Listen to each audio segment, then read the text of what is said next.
Hoje as plataformas digitais elas estão em todas as esferas das nossas vidas, o que gera impactos sociais, econômicos e políticos. A gente depende de plataformas para acessar e ter informações sobre a nossa saúde, a gente depende de plataformas para fazer um pagamento num serviço financeiro, a gente depende de plataformas para se comunicar enquanto sociedade, para criar opiniões políticas, por exemplo.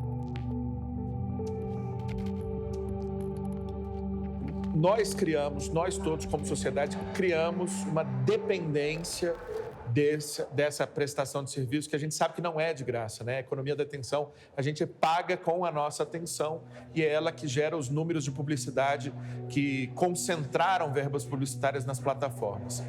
O modelo de negócios das plataformas, a forma como a digitalização da vida e dos processos aconteceu de forma tão intensificada nos últimos anos, na pandemia de uma forma especial, demonstrou pra gente como estabelecer determinados acordos e combinados é essencial para que a gente tenha a manutenção da nossa democracia, dos direitos, enfim, do bem-estar das pessoas na internet e fora dela, obviamente. E o modelo de negócio dessas plataformas incentiva a circulação de conteúdos extremos, incluindo desinformação, discurso de ódio, violência política, até mesmo ameaças ao Estado Democrático de Direito. Quem que está tomando conta desse espaço?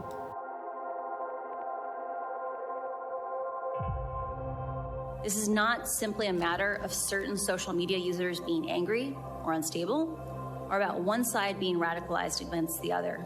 It is about Facebook choosing to grow at all costs, becoming an almost $1 trillion company by buying its profits with our safety. Não tratamos apenas de modelo de negócios. Se fosse isto, já seria grave. Mas nós estamos falando do controle das subjetividades na sociedade. Nós estamos falando do controle do espaço público e do controle do discurso político da sociedade. Quando a gente observa o que as plataformas não têm feito diante do que seria exigível a partir do Marco Civil da Internet, da Lei de Proteção de Dados, e mesmo da Constituição Federal ou do Código de Defesa do Consumidor, fica muito evidente que a gente precisa de uma regra mais específica que diga exatamente o que a gente poderia exigir que as plataformas fizessem com relação à moderação dos conteúdos publicados pelos seus usuários. O que a gente pode dizer que, de certa maneira, coloca em evidência a necessidade de se debater o modelo de negócio dessas grandes empresas de plataformas digitais no Brasil, teve, nas eleições presidenciais de 2018, um grande estopim. E com isso, em 2020, como se já não bastasse as eleições municipais que estavam para ocorrer naquele ano, se percebia a difusão e a propagação de campanhas de desinformação por parte de atores no Brasil, promovendo desinformação sobre o uso de remédios, medicamentos ou tratamentos ineficazes, inclusive com consequências e danos à saúde, para as pessoas para se proteger ou enfrentar o vírus da Covid-19. E o que nós percebemos hoje é que cada vez mais se formam bolhas, cada vez mais se encapsula o debate. E isso impede a circulação de informações, de opiniões, impede o debate público, impede o pluralismo, que na própria Constituição do Brasil é fixado como um dos fundamentos do Estado Democrático de Direito.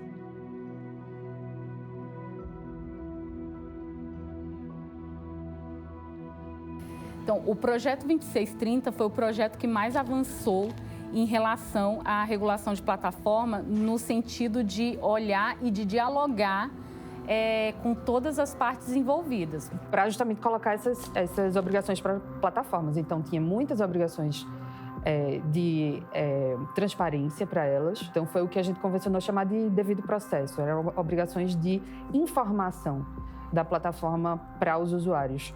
No Senado teve uma tramitação muito rápida, foram 3 meses apenas. Houve muita crítica por conta dessa tramitação célere. Era num momento difícil, porque na pandemia a incidência da sociedade civil nos debates do parlamento era muito pequena. E aqui na Câmara dos Deputados fizemos um grande debate, um longo debate, um debate aberto, um debate que ouviu todos os atores. O PL 2630 trazia algumas respostas do que a gente se perguntava todos os dias. Como é que funciona essa plataforma?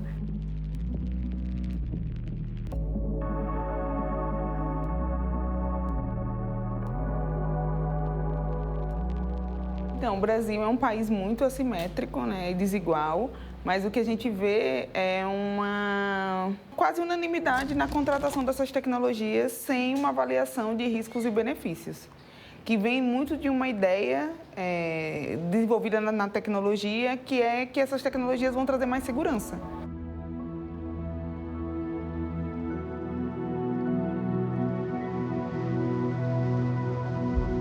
Quando a gente vê a Meta anunciar que não vai mais enfrentar questões como o discurso de ódio contra LGBTQIAP+, ou o X, a partir da compra pelo Elon Musk, deixou de cuidar de questões de discurso de ódio e desinformação, a gente vê que hoje a realidade é do que se chama de um tecnofeudalismo, né? A gente fica ao sabor dos caprichos de quem é o indivíduo bilionário detentor da plataforma.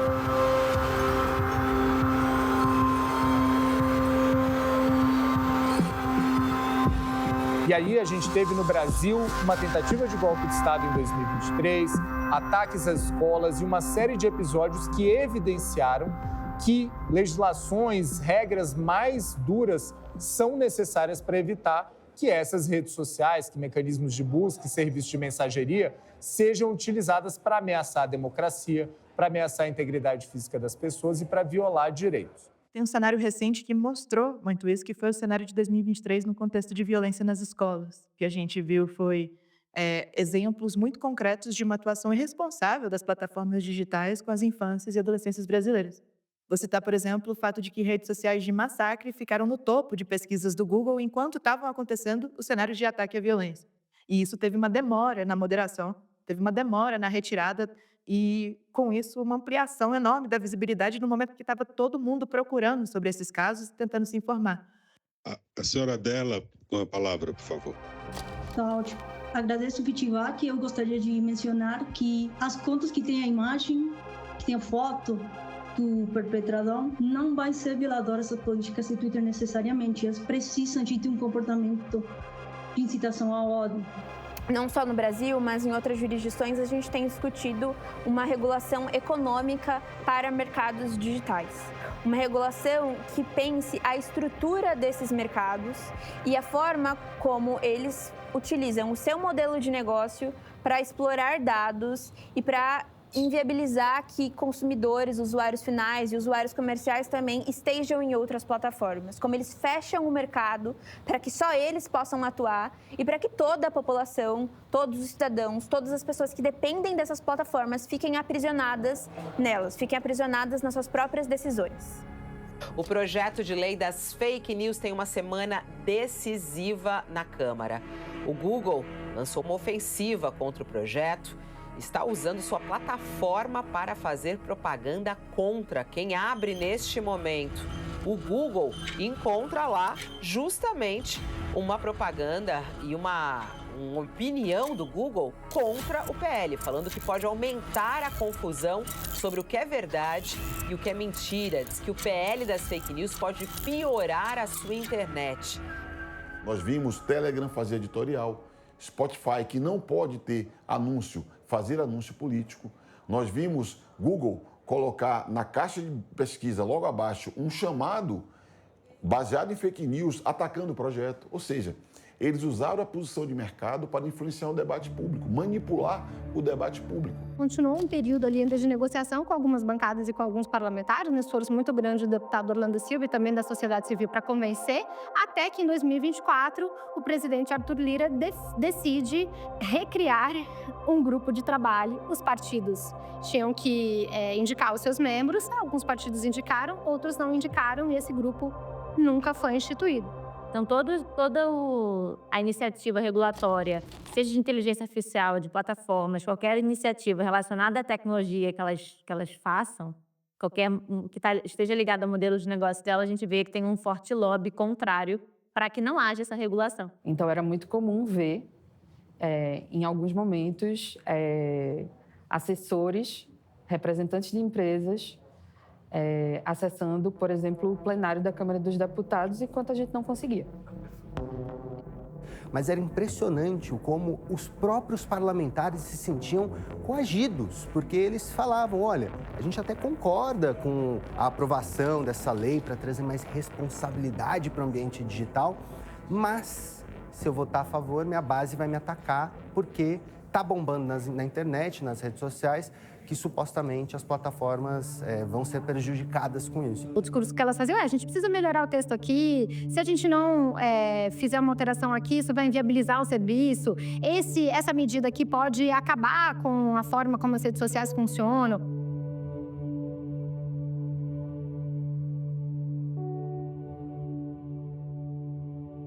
A gente recebeu informações de diferentes gabinetes de que essas empresas que se dizem combater a desinformação, utilizavam de desinformação e colocaram não somente os seus argumentos na discussão dentro do Congresso, mas se utilizaram da sua capacidade de chegar aos seus usuários para fazer isso. Minha avó sempre me pergunta um pouco como que é, o que eu faço em Brasília, né? Como que é essa dinâmica de Congresso um pouco. E uma coisa que eu falo para ela do meu trabalho, se eu fosse resumir de uma maneira simples, a gente está o tempo todo lembrando os deputados e os senadores do artigo 17 da Constituição. E uma percepção que eu tenho é que, em número de pessoas, a gente tem um número muito menor de pessoas fazendo esse trabalho em prol dessa cultura que a gente acredita, em relação ao poder econômico conseguindo contratar realmente muitas pessoas para estarem lá. Então, tem uma questão de corpo, de volume, realmente nessa estratégia. Qual que é o ponto onde a gente consegue democratizar uma pressão pública para a gente reclamar o nosso direito de viver bem com a tecnologia? Acho que essa é a luta que a gente está travando e talvez a principal diferença que eu vejo é um desequilíbrio de forças e de oportunidades para estar lá. Eu acho que, do ponto de vista tático, para fazer com que realmente avance, você vai ter que fatiar. Quanto você vai ter que fatiar essa regulação de plataformas? Como você vai fatiar ainda é uma incógnita, eu acho que para todo mundo. Mas já há alguns sinais. Por exemplo, quem são os mais afetados? Para que parcela da sociedade a gente precisa olhar com um certo cuidado, um certo carinho?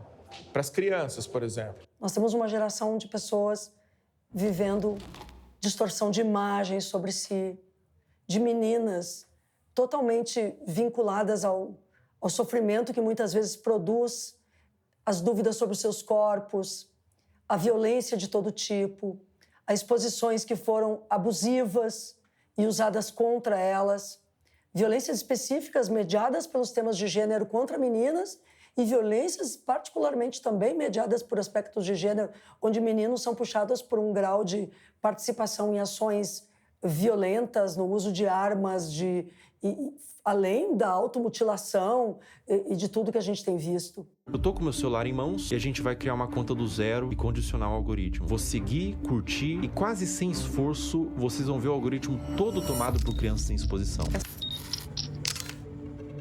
Você levaria o seu filho para uma praça, um filho de 7, 8, 9 anos, largaria ele lá sozinho sem olhar o que está acontecendo? Então, por que a gente pega o celular e deixa na mão da criança e larga ali? Porque a internet é como se fosse um parquinho digital. Tem marmanjo, tem gente errada, tem gente querendo cooptar a criança, tem gente querendo cooptar não só para abuso, mas às vezes para grupo de ódio, de misoginia, de tanta coisa absurda.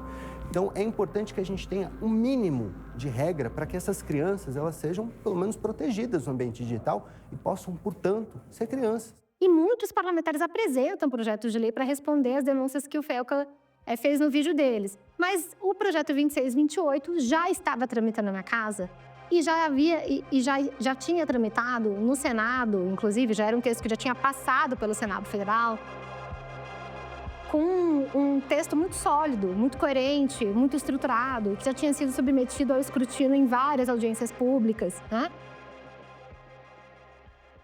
A regulamentação do ECA Digital do 2628/2022, ele significa a proteção, o cuidado, o zelo com os nossos filhos, com as nossas crianças, os nossos adolescentes no ambiente digital. Ele não é só uma revolução na comunicação, ele é um sistema de negócios. e um sistema altamente lucrativo que inaugurou uma nova fase do próprio capitalismo.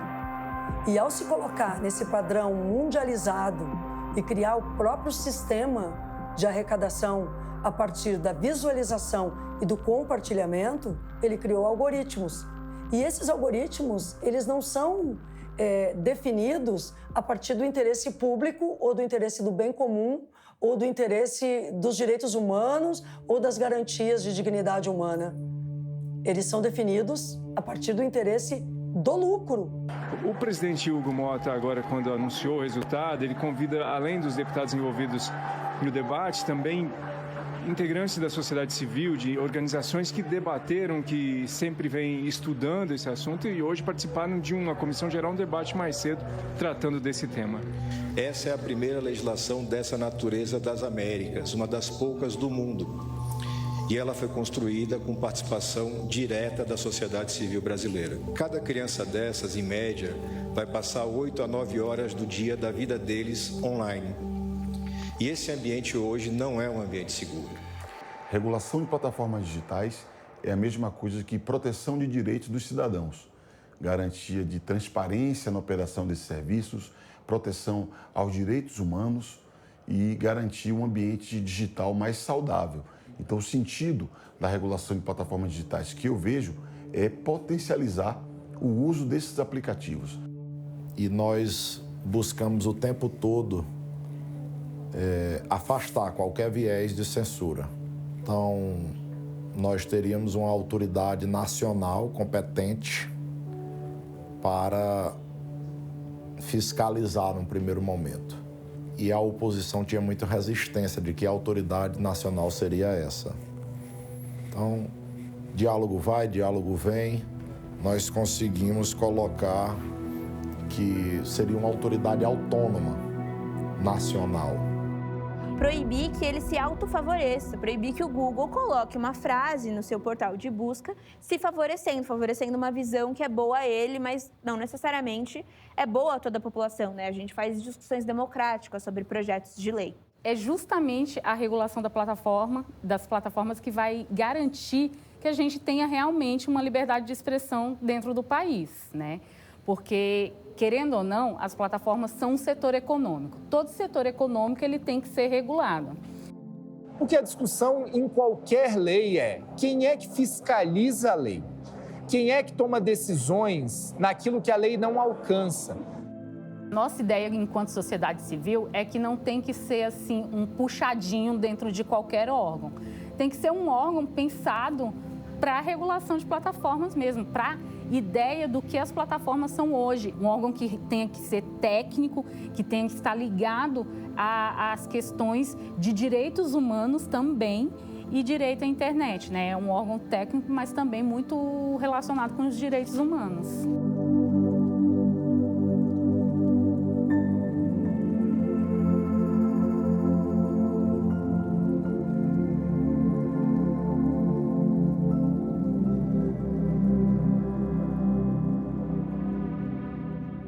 E essas tecnologias elas foram desenvolvidas em países onde a população é muito diferente do Brasil, onde os problemas estruturais são muito diferentes dos brasileiros.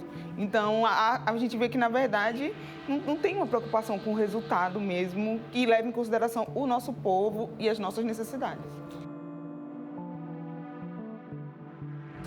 Então, a gente precisa sentar à mesa todos e conversar sobre o que a gente precisa para garantir mercados mais justos, mais transparentes, mais equânimes entre concorrentes e como isso pode beneficiar também consumidores. Como é que esse conteúdo, por que ele apareceu para mim? Como é que essa plataforma funciona? É exatamente o fato de que hoje você não tem transparência de como é feita a moderação, como é o funcionamento dos algoritmos, se realmente os conteúdos das pessoas estão chegando para quem deve chegar. Por que uma conta foi suspensa? Por que um conteúdo foi suspenso? Quais são as possibilidades de recurso? Então, acho que são essas perguntas que, pouco a pouco, a gente tem lutado para tentar responder de uma forma que seja, enfim, que seja adequada, que seja proporcional e que seja uma forma de garantir os direitos das pessoas na internet. Mas sem também desprezar o que é o melhor desse ambiente digital, que é uma liberdade de informação, é uma liberdade de expressão, de criatividade, é uma liberdade para descobrir novos mundos e também para se conhecer. Acho que esse é o equilíbrio que a gente está, e a gente precisa de muita gente, a gente precisa de muita força, e a gente precisa de todo mundo que tem um celular no bolso e que está refletindo aqui sobre essas coisas. E eu acho que isso é quase todo mundo no Brasil está vivendo essa situação e pode somar com a gente nessa luta.